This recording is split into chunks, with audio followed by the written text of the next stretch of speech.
Assalamu alaikum. Bismillah ar-Rahman ar-Rahim. So this is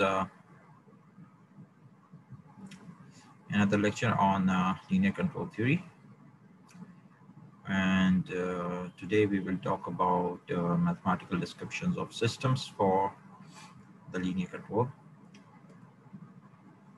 In the next few lectures, this is the material that we are going to cover. We will provide an introduction, and the main aim of introduction is to show you that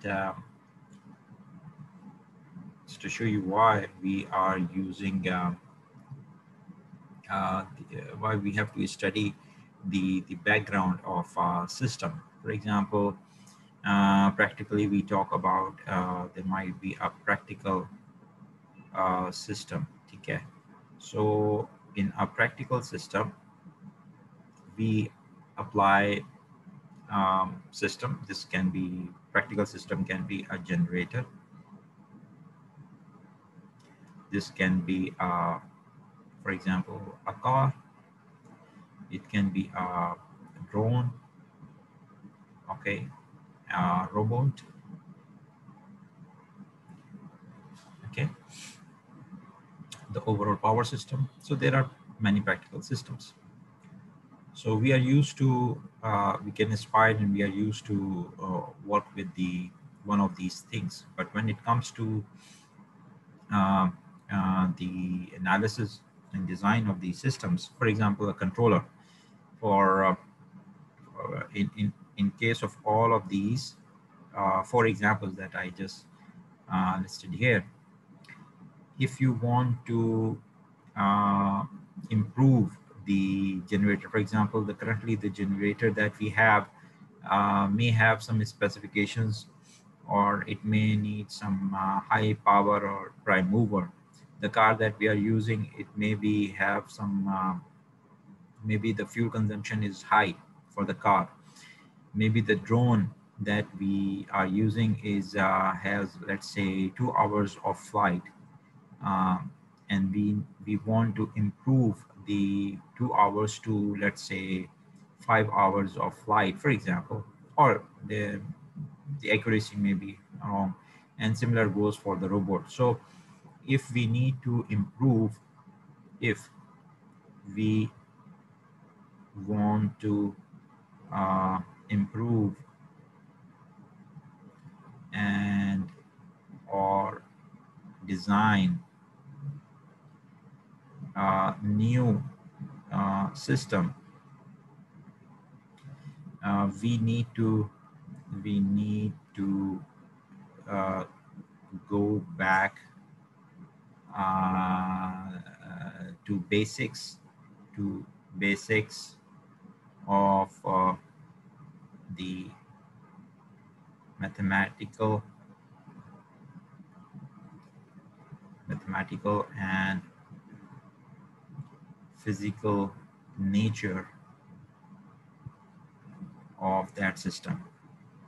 Okay, so I'm trying to convince these lines that we actually deal with the practical systems. We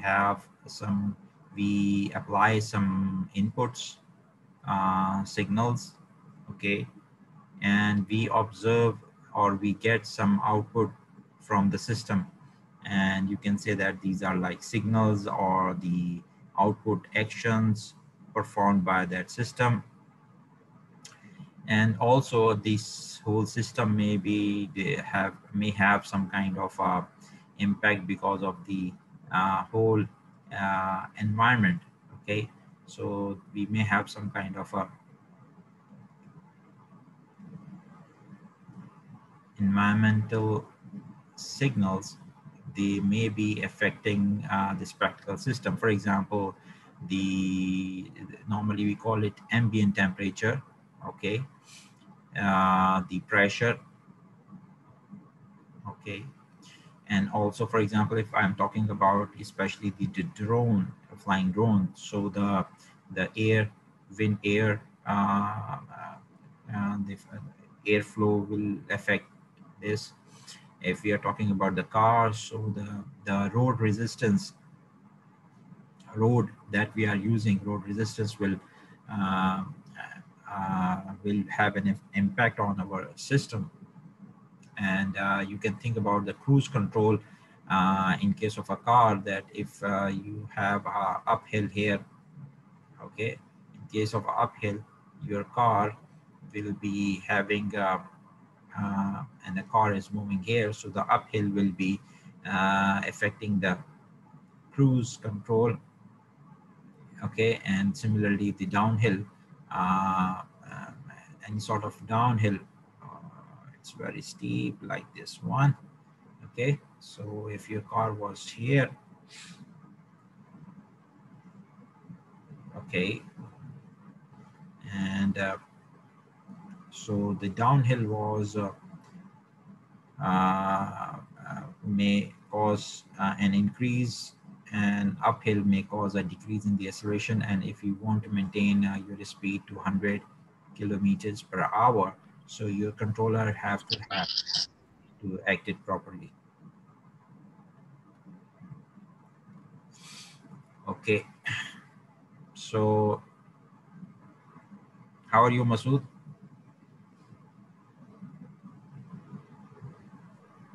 Fine, sir. Walaikum assalam wa rahmatullah. You just joined in, right? Okay, so I will continue from here. We were talking in, is it okay that I should continue in English or Urdu, whatever you prefer? Urdu, sir. Okay. Writing English में होगी. Okay, सो हम discuss कर रहे हैं the main topic is the mathematical treatment. और इस mathematical treatment के लिए मैं कन्विंस करना चाह रहा हूँ कि it's a quite boring subject, specially कि मैथमेटिकली जब आप चीज़ों को देखते हैं. लेकिन what I am trying to, मैं कोशिश कर रहा हूँ कि आपको समझाऊँ कि हमारा जो इंट्रैक्शन होता है वो प्रैक्टिकल सिस्टम्स के साथ होता है. ठीक है, अब इशू ये है कि प्रैक्टिकल सिस्टम्स हैं, फॉर एग्जांपल हमारे पास जनरेटर है, या हम गाड़ी इस्तेमाल करते हैं, कार है, या आपके पास ड्रोन्स हैं या रोबोट्स हैं. इन सब केसेस के अंदर हम इसकी परफॉर्मेंस से शायद सेटिस्फाइड ना हों. बहुत से ऐसे केसेस होते हैं कि जनरेटर है, फॉर एग्जांपल हम जनरेटर एक बाय करते हैं, इट्स अराउंड यानी ये होगा तकरीबन कितने का होगा, एक 1 kVA का जनरेटर है. इसकी कॉस्ट कितनी होगी, इसकी कॉस्ट होगी तकरीबन कितनी होगी, तकरीबन 35,000, राइट. इसी तरह गाड़ी है, कार है, कार जो है वो आपके पास पेट्रोल से चलती है, and petrol is getting very expensive. तो हम ये सोचें कि अच्छा गाड़ी को अब हम बनाते हैं और वो सोलर से चले. ड्रोन्स हैं, अगर ड्रोन हमारे पास कोई है तो आप इमेजिन करें कि अभी आप ड्रोन को चार्ज करें, 2 आवर्स ऑफ चार्जिंग, आपने लेट से कि 2 घंटे लगाए ड्रोन को चार्ज करने में, charging the drone, flying drone की बात कर रहा हूँ मैं. ठीक है, द फ्लाइंग ड्रोन्स, ओके. और उसके बाद हुआ ये कि उसको आपने फ्लाई किया, 2 घंटे की चार्जिंग के बाद जो है ना, वो हो सकता है सिर्फ 1 घंटा जो है, 1 आवर जो है वो फ्लाई कर सके मैक्सिमम. अब आप चाहते हैं कि उसकी फ्लाइंग पावर जो है वो बढ़ जाए, या उसकी हाइट जो मैक्सिमम हाइट है वो, लेट्स से कि मैक्सिमम हाइट जो वो अचीव कर सकता है वो है लेट्स से 500 मीटर्स. ठीक है, अब आप उसको बढ़ाना चाहते हैं. एनीवेज, तो ये जितने भी हम प्रैक्टिकल सिस्टम्स पे काम करते हैं, उन प्रैक्टिकल सिस्टम्स की अपनी लिमिटेशंस होती हैं. ठीक है, तो जब हम so this is the point कि जो मैंने लिखा है कि if we want to improve और design new systems, we need to go back to the basics of mathematics and physical nature of the system. तो ये जो मैंने अभी डेफिनेशन या कन्विंसिंग पॉइंट लिखा है, इसकी वजह ये है कि जो हम जो मॉडल करते हैं अपने सिस्टम्स को, यानी मॉडल ऑफ सिस्टम्स जो है ये कोई थ्योरेटिकल खाली चीज़ नहीं है, इसकी बहुत ज़्यादा प्रैक्टिकल नोयत है। और ये मॉडल बहुत, हम जिनको मॉडल कहते हैं, गुड मॉडल्स या मॉडल्स सिर्फ वही होते हैं जो अपनी प्रैक्टिकल सिस्टम को बेस्ट रिप्रेजेंट कर सकें। ठीक है, तो हम ये कहेंगे कि हम इस गाड़ी का या किसी भी चीज़ का उस सिचुएशन में we will develop a model. हमारा एम क्या होगा? हमारा बेसिक एम ये है, यानी आधा कोर्स का एम तो यही है कि वी शुड हैव डेवलप और we should have good model, of course mathematical model. Mathematical क्यों, अभी मैं आपको इसकी भी वजह बताता हूँ। Good mathematical model of the practical system.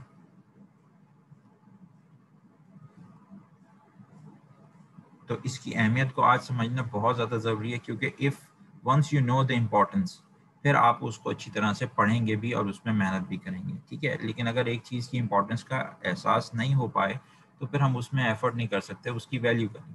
So we have to today what we are doing is, हम कर ये रहे हैं कि we are trying to value the value of the mathematical model. कि मैथमेटिकल मॉडल की जो वैल्यू है उसको हम अच्छी तरह समझने की कोशिश कर रहे हैं और हम अपने आप को इस काबिल करेंगे कि हम उसको यूज़ कर सकें। अच्छा, मैथमेटिकल मॉडल ही क्यों, आप इसका कोई 3D मॉडल बना लें,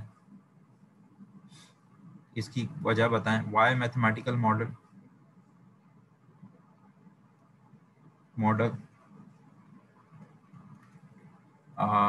can't a 3D model will work? Mathematical model की वजह ये है, जो अभी मैंने यहाँ पे हाईलाइट की, अभी मैं हाईलाइट कर देता हूँ राइट हियर। ये इम्पॉर्टेंट चीज़ है कि जो आपका सिस्टम है वो सिस्टम सिग्नल्स या एक्शंस के ऊपर चल रहा है। सबसे इम्पॉर्टेंट चीज़ ये है कि चाहे कुछ भी मॉडल की बात हो, उसके जो एक्शंस हैं, सिग्नल्स हैं, मैं दूसरा कलर यूज़ कर लेता हूँ राइट, जो सिस्टम के सिग्नल्स हैं और उसके जो एक्शंस हैं, ठीक है, ये बेसिकली हम रिप्रेजेंट करेंगे बाय वेरिएबल्स।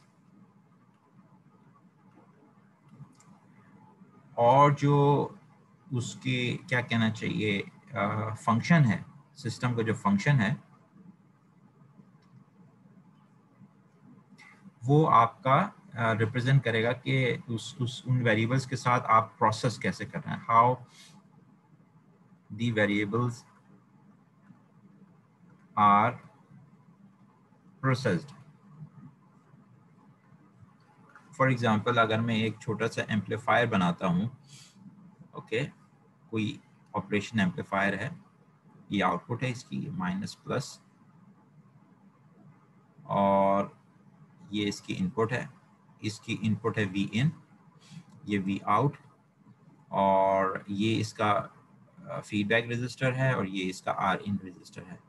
लेट्स से कि अगर फीडबैक रजिस्टर जो है वो 20K का है और जो ये रजिस्टर ये 10K का है, ठीक है, and this is ground.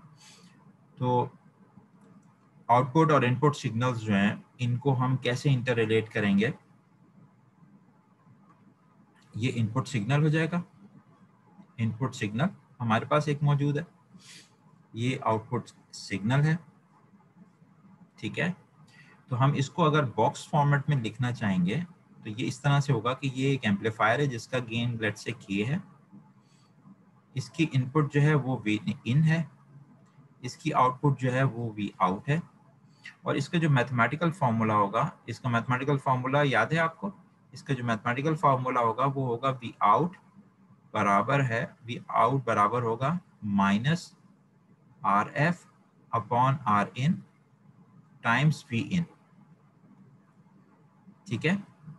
So input और आउटपुट को जो इंटर रिलेट कर रहा है, तो आपको मैंने वो, तो इसका तकरीबन अगर 20K आप रखें तो -20K divide by 10 is equals to -2। So इसका मतलब है कि इसका गेन कितना है?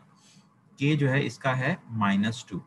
सो इसकी जो इक्वेशन बन जाएगी, now I am going back here, so my equation will be v out upon v in equals to -2. ये इसका पूरा का पूरा एक कांस्टेंट ट्रांसफर फंक्शन बन जाएगा विद द, अगर यहाँ पे हम कोई कैपेसिटर्स और वो सब यूज़ करेंगे तो फिर हमें उसी हिसाब से टाइम वेरिंग, ये कांस्टेंट आपका एक एम्पलीफायर का मैथमेटिकल मॉडल का. ओके. सो अब डिज़ाइन में ये कैसे हमें काम करेगा. अब आप अगर अपने एम्पलीफायर को चेंज करना चाहते हैं and you are looking for amplifier of gain 5, तो उस 5 के लिए आप इस इक्वेशन को यूज़ करके फिगर आउट कर सकते हैं कि आपका फीडबैक रजिस्टर कितना होना चाहिए. सो मैथमेटिकल इक्वेशंस हमें हेल्प करती हैं रीडिज़ाइन करने में, सिस्टम को इम्प्रूव करने में और सिस्टम को रीडिज़ाइन और डिज़ाइन करने में. ठीक है, तो ये तो इम्पोर्टेंस थी इस बात की. अब हम इसका पूरा एक ट्रीटमेंट है. ठीक है, लीनियर कंट्रोल सिस्टम्स जो है ये वो बेसिक थीम है जो आपको टेलीकॉम, इलेक्ट्रॉनिक्स, हर डिज़ाइन के काम के अंदर जो है ये पावर सिस्टम्स, हर डिज़ाइन के काम में आपको ये एक स्ट्रेटजी देता है. हम उसको सिस्टम बाय सिस्टम पढ़ेंगे. सो पहला पॉइंट जो इंट्रोडक्शन में मैंने अभी कवर किया और आगे उसकी स्लाइड्स भी आएंगी, it was basically to convince. पहला पॉइंट सिर्फ है टू कन्विंस कि भाई मैथमेटिकल मॉडल कितना इंपॉर्टेंट है. जब हम मैथमेटिकल मॉडल की इंपॉर्टेंस की बात करते हैं तो फिर हम कहते हैं okay now tell me how to make a mathematical model. फिर मैथमेटिकल मॉडल तक आने के लिए हमें पहले फिर समझना पड़ता है कि सिस्टम जो हैं वो किस किस नेचर के हो सकते हैं. तो हम देखते हैं कि प्रैक्टिकल सिस्टम कैसे हैं. कुछ सिस्टम ऐसे होते हैं जो आप सोच सकते हैं लेकिन आप रियल लाइफ में नहीं रख सकते. सो कुछ सिस्टम जो हैं वो यू कैन थिंक ओनली, और कुछ सिस्टम्स होते हैं जो आप प्रैक्टिकली रियलाइज कर सकते हैं. रियलाइज का मतलब है आप प्रैक्टिकली इम्प्लीमेंट कर सकते हैं. ठीक है, तो इनको मैथमेटिकल टर्म्स में क्या कहा जाता है वो हम देखेंगे. एक टर्म है कॉजेलिटी और एक टर्म है लंपिडनेस. हम देखेंगे कि ये किस तरह से नेचर को डिफाइन करती हैं किसी सिस्टम की. इसके बाद फिर हम उन सिस्टम्स का लीनियर रिलेशनशिप देखेंगे कि लीनियर सिस्टम्स में आप कैसे इसको रिप्रेजेंट कर सकते हैं. ये दो डिस्क्रिप्शन हैं. एक डिस्क्रिप्शन कहलाती है इनपुट आउटपुट डिस्क्रिप्शन और एक कहलाती है स्टेट स्पेस डिस्क्रिप्शन. इन दोनों डिस्क्रिप्शंस को हम देखेंगे. फिर हम ये देखेंगे कि अगर यही लीनियर सिस्टम जो हैं वक्त के साथ साथ ये थोड़े बहुत चेंज होते हैं. अच्छा, लीनियर सिस्टम्स खाली अगर लिखा है इसका मतलब है कि ये टाइम के साथ साथ चेंज हो सकते हैं. दे मे बी टाइम वेरिंग, यानी टाइम के साथ साथ चेंज हो सकते हैं. आप सोच सकते हैं कि एक मिसाइल है फॉर एग्जांपल. अब मिसाइल जो है वो ये गाड़ी, इवन गाड़ी की भी अगर बात करें तो इसके अंदर कुछ ना कुछ ऑयल है. ठीक है, पेट्रोल है. तो जितना ये दूर जाएगी इसका पेट्रोल जो है वो कंज्यूम हो रहा है और इसका जो जो वेट होगा ग्रेजुअली, इसके जो वेट होगा वो मास, बेसिकली मास जो इसका है वो कम होना शुरू हो जाएगा. ठीक है, जैसे जैसे. लेकिन हम लॉन्ग डिस्टेंस पे अगर हम देखेंगे तो वाकई मास जो है वो इस गाड़ी का जो मास है वो चेंज होगा. लेकिन शुरू में हम फॉर शॉर्ट पीरियड हो सकता है कि हम एज्यूम करें कि ये कांस्टेंट है, बट प्रैक्टिकली मास इसका चेंज हो रहा होगा. सो दिस इज अ गाड़ी, car is a time varying system because a stopped car is not a time varying system. लेकिन a moving car, चलती हुई गाड़ी जो है, मूविंग कार और a missile is a time varying system. Time varying system. ठीक है, okay. So linear time invariant systems.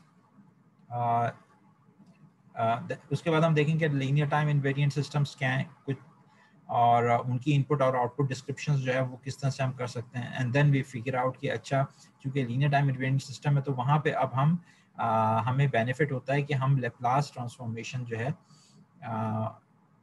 कर सकते हैं, और लेप्लास ट्रांसफॉर्मेशन की वजह से वी विल फिगर आउट कि अच्छा ट्रांसफर फंक्शन मैट्रिक्स क्या बनेगा. इसके अलावा हम लीनियराइजेशन करेंगे. लीनियराइजेशन बेसिकली एक प्रोसेस है it's a complete process process जो कि हमारे नॉन लीनियर सिस्टम्स को लीनियराइज करने में काम आता है। और इसके कुछ मेथड्स हैं, इसकी एग्जांपल्स हैं, we will see that. Benefit ये है, इंटरेस्टिंगली लीनियर कंट्रोल सिस्टम की थ्योरी आप नॉन लीनियर पे भी अप्लाई कर सकते हैं, और बल्कि हम करते ही हैं, क्योंकि सारे systems up to a limit only they are sometimes linear, और उस लिमिट को क्रॉस करके वो नॉन लीनियर हो जाते हैं।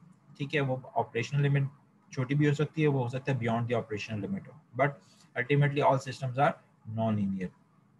हम देखेंगे ऑपरेशन लिमिट के अंदर आपके पास अगर सिस्टम नॉन लीनियर है, इवन देन हम उसको छोटे छोटे से लीनियर पोर्शन में डिवाइड कर सकते हैं। ठीक है, so this is portion of, this is very important skill, systems को लीनियराइज करना and then we use them. फिर इसका काउंटरली इन सब चीज़ों को हम रिपीट करेंगे for the discrete time systems. इसके अलावा कुछ सिलेक्टेड प्रॉब्लम्स में सॉल्व करवाऊंगा आपको चैन की बुक से ही। कुछ होमवर्क प्रॉब्लम्स आपको दी जाएंगी, और उसके आखिर में एक होगा क्विज। सो अगले 3 या 4 लेक्चर्स में सॉरी हम इन चीज़ों को करेंगे। सो फॉर्मली देखते हैं कि introduction, by introduction what does it mean कि हम बेसिकली मॉडल्स को उनकी मैथमेटिकल डिस्क्रिप्शन के हिसाब से मैनेज करते हैं इन 3 एस्पेक्ट्स। पहली चीज़ उनकी इनपुट्स, दूसरी चीज़ कि सिस्टम फंक्शन क्या परफॉर्म कर रहा है, और तीसरी चीज़ कि उसकी आउटपुट्स क्या क्या है। ठीक है, यहाँ पे जो आपको नज़र आ रहा है नीचे एक block, this is like a system here. System का मतलब ये है कि इस पे कुछ इनपुट फोर्सेस अप्लाई करेंगी, इनपुट सिग्नल्स अप्लाई करेंगे। इनपुट कैन बी, आप इसको जो है इनपुट सिग्नल कहें, या इनपुट फोर्स या एक्शन कहें। ठीक है, और ये आउटपुट सिग्नल कहलाएगा, या फिर आप इसको आउटपुट एक्शन कहेंगे, right. So if there is an action at input side, the function will perform its own action और signal processing। आप इसको कह सकते हैं कि यहाँ पे आपके पास जो है सिस्टम जो है वो परफॉर्म करेगा कोई एक्शन, या फिर वो कुछ सिग्नल प्रोसेसिंग करेगा, सिग्नल्स को प्रोसेस करेगा। ठीक है, और फिर जो भी आउटपुट होगी वो प्रोवाइड कर देगा। ठीक है, so we have control signals में हम U सिग्नल हमेशा यूज करेंगे। U will be use to represent the input, और Y को हम हमेशा यूज करेंगे टू रिप्रेजेंट द आउटपुट, जो भी कॉन्टेक्स्ट चल रहा हो। अच्छा, T अगर हम स्मॉल t यूज करेंगे तो स्मॉल t का मतलब है कि we are talking about continuous time. यानी कंटिन्यूस टाइम का मतलब ये है कि इसको मैथमेटिकली हम कहेंगे माइनस इन्फिनिटी से प्लस इन्फिनिटी तक एग्जिस्ट करता है। और सादे लफ्जों में अगर कहें तो आप कहेंगे कि अगर मैं 1 सेकंड की बात करूं तो 1 सेकंड के बाद 1.0000001 सेकंड होगा, और इन दोनों के बीच में भी एक और आपके पास जो है मीन वैल्यू कैलकुलेट हो सकती है। ठीक है, और सिस्टम की वैल्यू एग्जिस्ट करे 1.00002 for example and so on. Discrete time दूसरा जो है, this is called continuous time. और दूसरा जो हमारे पास ऑप्शन होता है वो है डिजिटल वर्ल्ड, जो कंप्यूटर की दुनिया है। इसको हम कहते हैं discrete. This is also called discrete time. Discrete time का मतलब है कि के जो है वो इसको रिप्रेजेंट करता है, इस टाइम वेरिएबल को। इसमें के 1 है, 2 है, 3 है, यानी ये आपके पास सैंपल डाटा है। ये रिप्रेजेंट करता है सैंपल्ड डाटा। जब आप जितना सैंपल करेंगे बस वो होंगे, उनके बीच का कोई सैंपल आपके पास होगा नहीं। तो इसीलिए आप देखें तो इसको जब भी आप प्लॉट करेंगे, मैटलैब में प्लॉट करेंगे, तो हमेशा आप इसको कंटिन्यूस टाइम में प्लॉट करेंगे। जबकि इसको डिस्क्रीट टाइम को जब भी प्लॉट करें, हमेशा इस तरह से प्लॉट करें। इस दोनों के बीच में हमारे पास we don't have any value between them, we have no value between them. ठीक है, इन दोनों के बीच में हमारे पास कोई वैल्यू नहीं है, राइट। सिर्फ मेरे पास एक ये वैल्यू है और एक ये वैल्यू है। एक वैल्यू 1 के ऊपर है, एक वैल्यू 2 के ऊपर है। 1.5 पे कोई वैल्यू नहीं है और 1.5 पे आपका सिस्टम एग्जिस्ट भी नहीं करता या उसकी it will not come to this point 1.5 digital है ये, ठीक है. सो we will arrange the models and their mathematical descriptions from these three perspectives. Now, what is unique here? Due to the unique system behavior, we will get some outputs when we apply some inputs. अब थोड़ा सा unique, अब specifically बात कर लें तो specific बात करने का मतलब ये है कि आप कोई खास input apply करते हैं. For example, आप inputs मुख्तलिफ apply कर सकते हैं.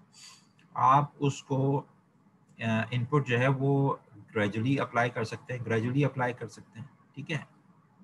जैसे कोई गाड़ी है,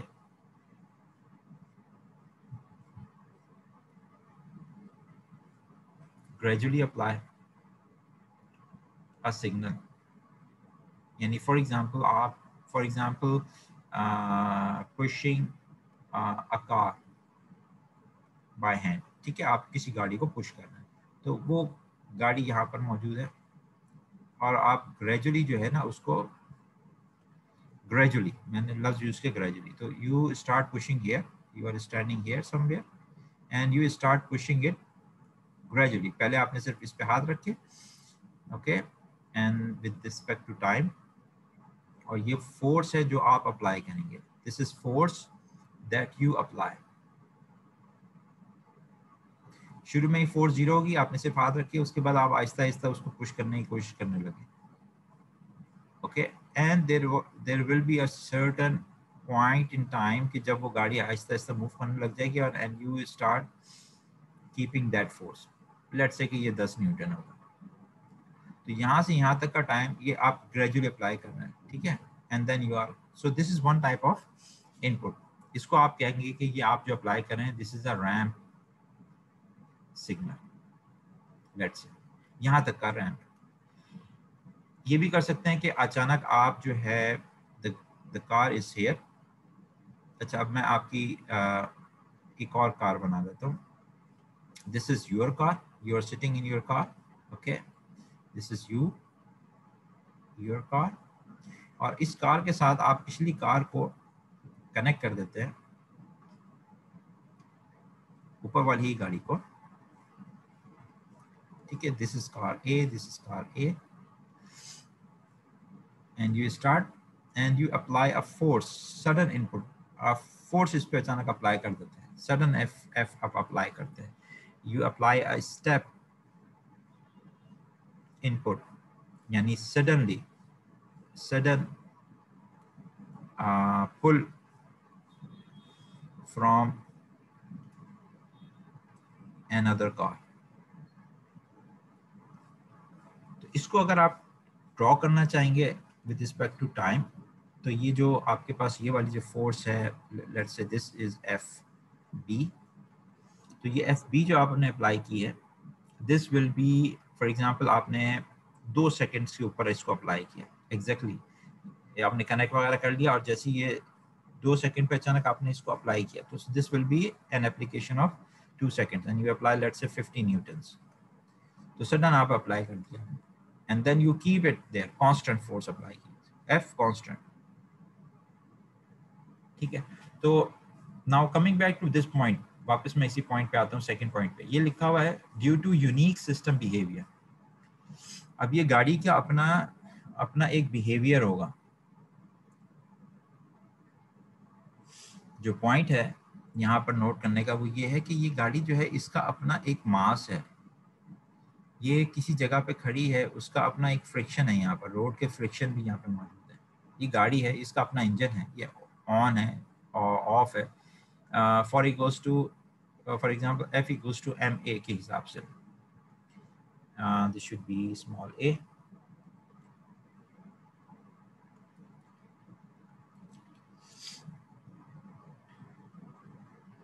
ओके,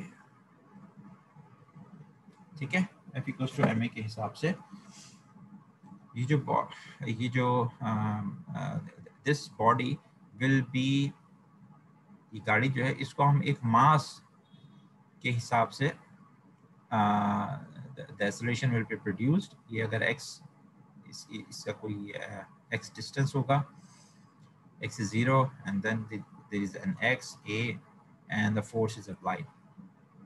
तो m से आप इसको रिप्रेजेंट कर रहे हैं।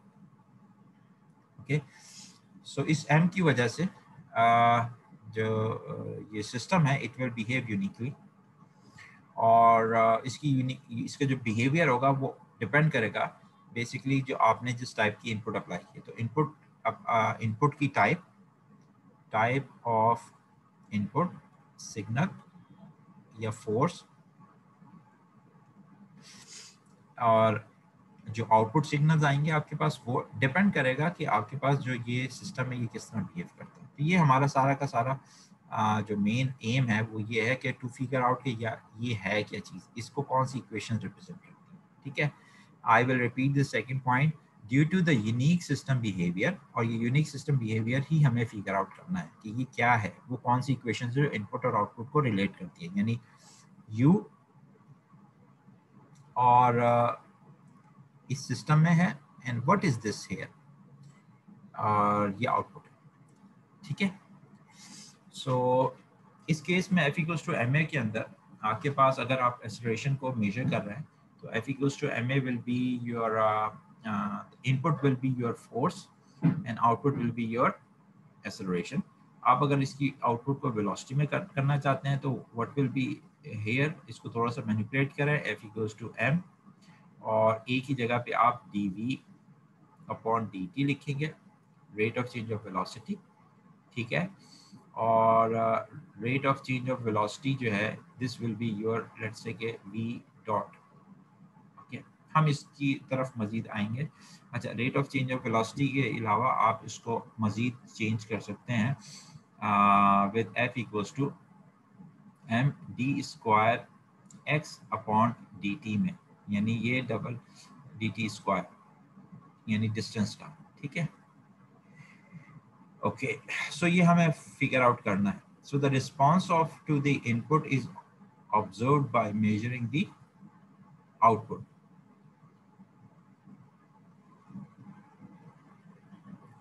And the response defines this system.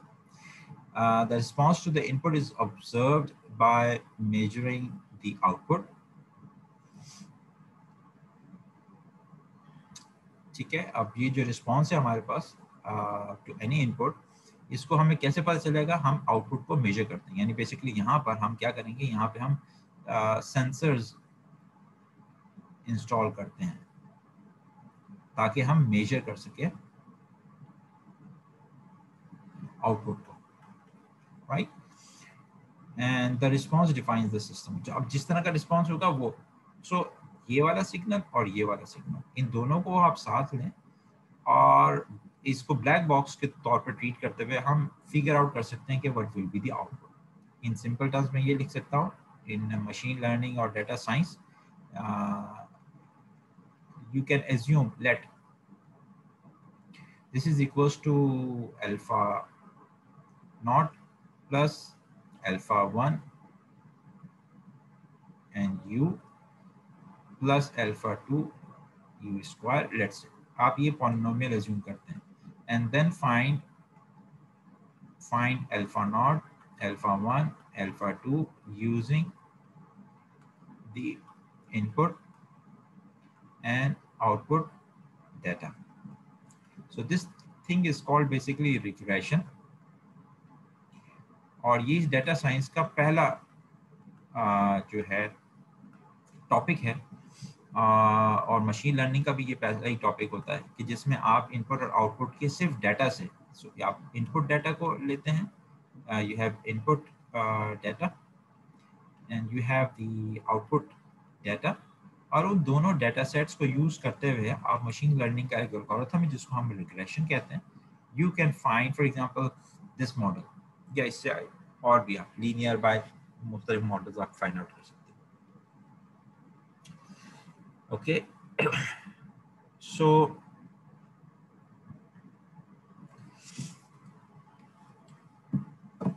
जब हम ये बात करते हैं तो पहले हमने कहा था कि यहाँ पे single input, this is single input और यहाँ पे सिंगल आउटपुट है।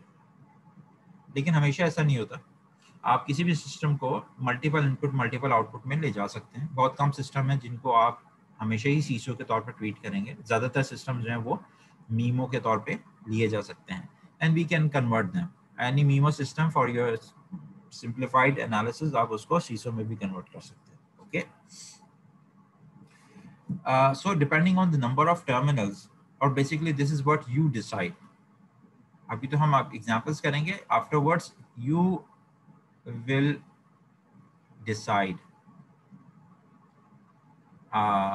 about this कि कितने आपको इनपुट टर्मिनल चाहिए या आउटपुट टर्मिनल चाहिए। हम कैटेगराइज कर सकते हैं इस तरह से, तकरीबन 4 कैटेगरीज बनती हैं। एक कैटेगरी है सीसो कहलाती है, जिसमें एक ही इनपुट है, single input and single output. ठीक है, input and output single.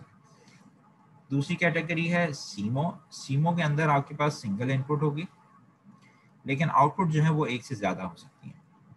Outputs होंगे, यहाँ पे सिंगल इनपुट है। तीसरी कैटेगरी है मीमो। मीमो में एक से ज्यादा इनपुट्स हो सकती हैं, U1, U2, U3, लेकिन आउटपुट आपके पास एक ही होगी, Y1 for example, single output. Fourth category हम करते हैं MISO, multiple input single output. Sorry, पिछली वाली है MIMO, let me correct, this is multiple input and multiple output. ठीक है, और मीसो में सिंगल मल्टीपल इनपुट्स हैं। Okay, please make this correction. इसमें मल्टीपल इनपुट्स हैं, U1, U2, U3 let's say, लेकिन आउटपुट आपके पास सिंगल है। ठीक है, कुछ टर्मिनोलॉजीज को देख लेते हैं। लोअर केस इटैलिक जो है, लोअर केस में अगर इटैलिक हम यूज कर रहे हैं तो that will be use for the single variable. आपकी आसानी के लिए मैं टर्मिनोलॉजीज जो बुक है, टेक्स्ट बुक है, उसी की यूज कर रहा हूँ, चैन की। सो इस सिंगल लोअर केस जो है वो इटैलिक जो है वो एक सिंगल वेरिएबल को यूज रिप्रेजेंट करेगा। लेकिन अगर हम बोल्ड फेज में यूज करें, थोड़ा डार्क लिखा हुआ होगा, तो this will be representing multiple variables. So अगर ये डार्क यू लिखा हुआ है तो डार्क यू का मतलब है कि इसके अंदर सिंगल वेरिएबल्स जो हैं वो एक से ज्यादा हैं। ठीक है, मल्टीपल वेरिएबल्स हैं। प्राइम असल में हम जो यूज कर रहे हैं वो सिर्फ ट्रांसपोज के लिए यूज कर रहे हैं। असल में जो यू सिग्नल है ये, दिस इज बेसिकली, और ये U1, U2 up till UP, असल में ये सिग्नल है।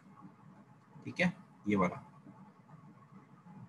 ये प्राइम की वजह से मैं कह रहा हूँ, ये सिर्फ जगह की वजह से हम इसको इस तरह से ट्रांसपोज, तो इसको हम ट्रांसपोज के तौर पे भी लिख सकते हैं। तो this system can be represented as this U1, U2, UP, और आखिर में आप ट्रांसपोज कर दें। ठीक है, नोट इट डाउन ओनली।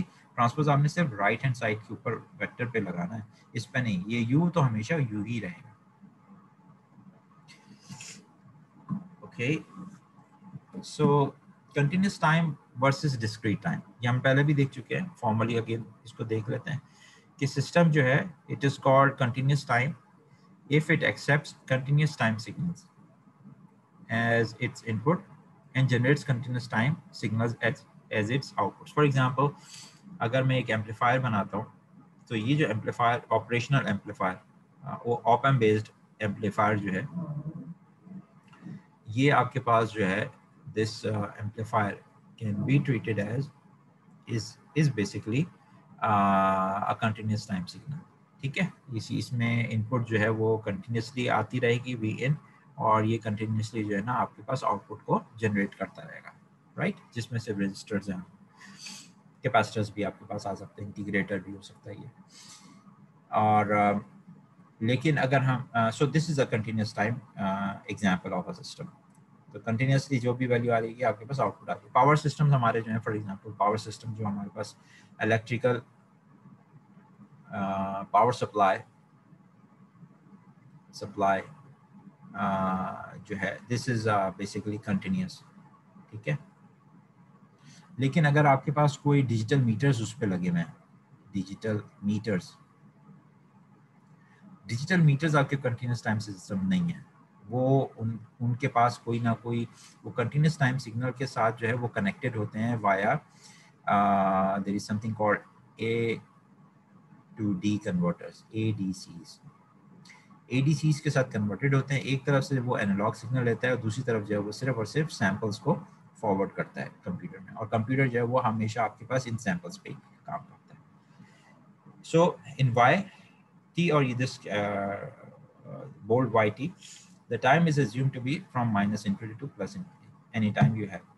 दूसरा सिस्टम जो है, so we are done with the continuous time system. Discrete time systems, discrete time systems क्या होते हैं? ये सिर्फ डिस्क्रीट टाइम पे ही इनपुट लेते हैं। फॉर एग्जांपल एडीसी, एडीसी आपके पास जो है वो सिर्फ और सिर्फ सैंपल्स लेगा और ये जनरेट करेगा discrete time signals as its output.